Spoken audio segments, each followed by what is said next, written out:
BOA.com, your online community marketplace for the best Central Florida short sales. My name is Eric Mieles. Hope everybody had a great weekend. Today is Monday. I'm really excited to get into today's show. Just a couple of short sales, not too many to mention onto today's show, but it's been about a couple of weeks since I did a show. We've been incredibly busy here. A number of closings for the month of October, a number of approval letters coming in, so that's exciting. Always a different situation on every single short sale that I encounter and bring to closing. So really excited to continue to learn this niche, get better and better at negotiating, processing short sales, and bringing approvals to our clients every single day. So it's really, really exciting. To get into today's show really quickly for you buyers out there searching for short sales, first one in Windermere. We have a 4-bedroom, 3-bath, 2,995 square feet. Short sale. This is an amazing house. Look at it. One day on the market, so you see it here first. Built in 1985, now listed for $485,000 by Judy Black of Main Street Associates. There you go. Second one, Avalon Park.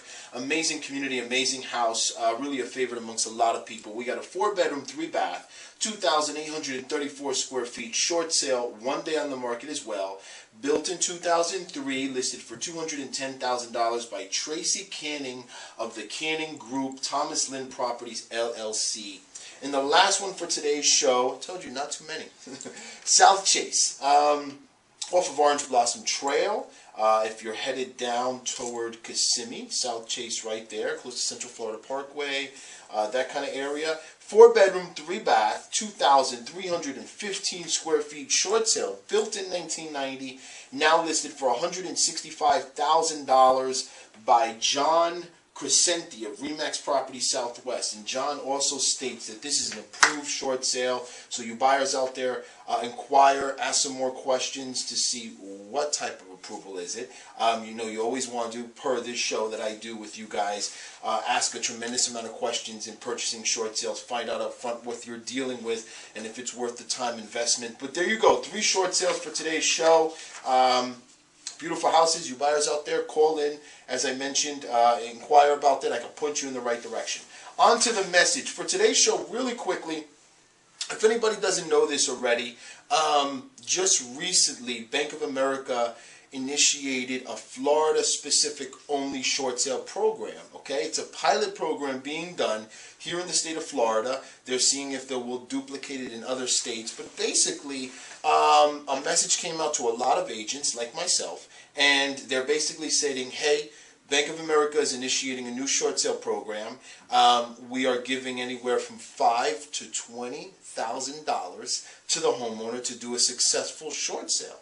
You heard that correct, $5,000 to $20,000.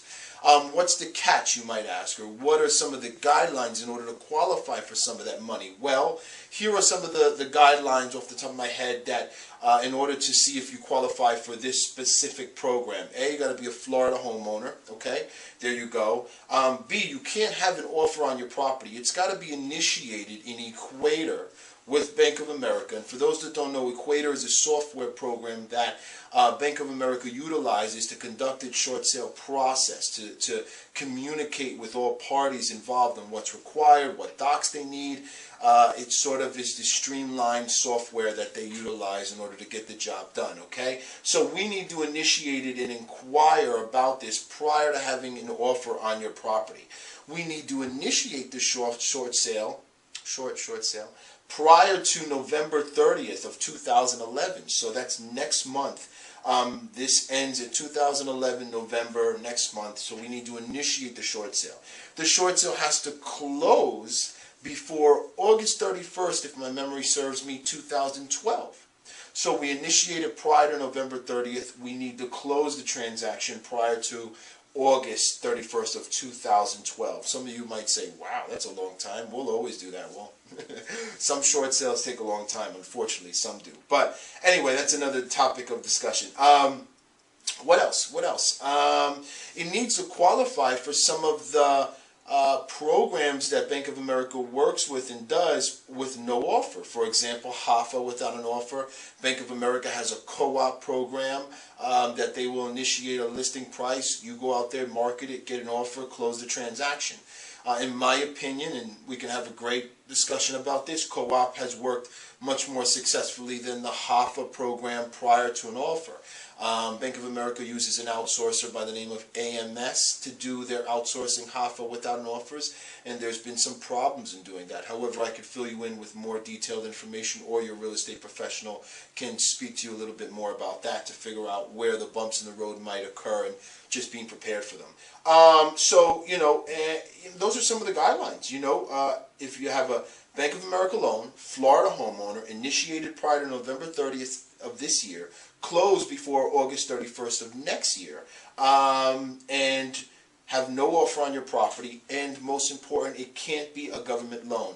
No FHA, USDA, Ginnie Mae, or what's the other one? Or VA. A lot of A's.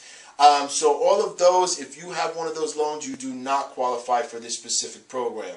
But if you don't know if you have that loan, or if you don't have that type of government loan, you can call me. You can get in touch with a professional and see if you qualify. There's a hotline that we can call, find out the specifics. I don't know if this is correct or not. Someone call in or someone send me an email, let me know. But they're saying roughly 5% of your principal balance as of August they're using as the payoff. So, for example, I had someone call in.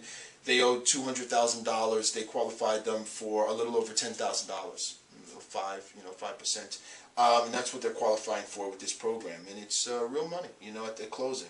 You may need to use some of that money to pay off liens on your property that will prevent us from conveying clear marketable title to the new buyer. But again, those are specifics we can talk about.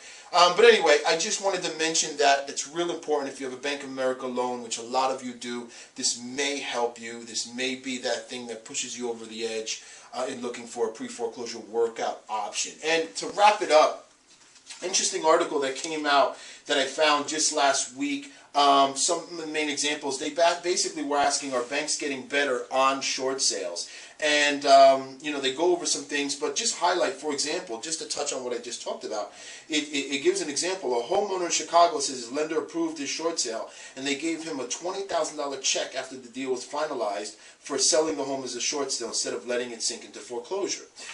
Here's some statistics. I can't talk today. I don't know if it's Monday or, I don't know, Anyway, for 2011, short sales accounted for about 8% of total home sales and rose 7% over 2010 totals, according to CoreLogic.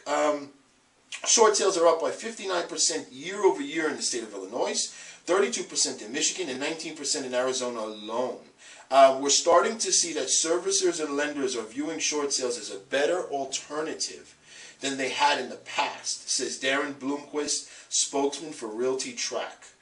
Some of that relates to the fact that it's getting harder to foreclose. There are additional requirements in terms of paperwork and requirements that states and judges are imposing. So there you go. That's an article to follow up in what I just talked about. Bank of America initiating this short sale program in our state here in Florida, and banks, as I do many short sales. Compared to 2-3 years ago, it is a better process. We are having faster timelines. It's still not without certain issues that we all deal with in this specialized niche, but that's for us to deal about and talk about with those specific homeowners when they arise, or prior, actually, and setting expectations up front. But anyway, I thought that was interesting. I wanted to share it with you guys. It's also interesting to think that, unfortunately now they're looking at it as a better option than foreclosure. I wish they would have looked at it a long time ago, which could have saved us a lot of headache. But for those that don't know, the state of Florida, we are a judicial state. We use the court systems and judges to go through the foreclosure process. That has slowed us down, as opposed to a state that uses a trustee sale. So those are some other issues. We'll save that for other shows. I'm rambling now, like I often do. But anyway, you guys know you can always get a hold of me right there anytime you want. Please call me. Questions, concerns, comments. I'd love to help you in any way. If you see a short sale that you have questions about, I can point you in the right direction. Agents and brokers out there, if you want to inquire about processing short sales, as we do here at no cost to you whatsoever, I'd be more than happy to give you some more specific information.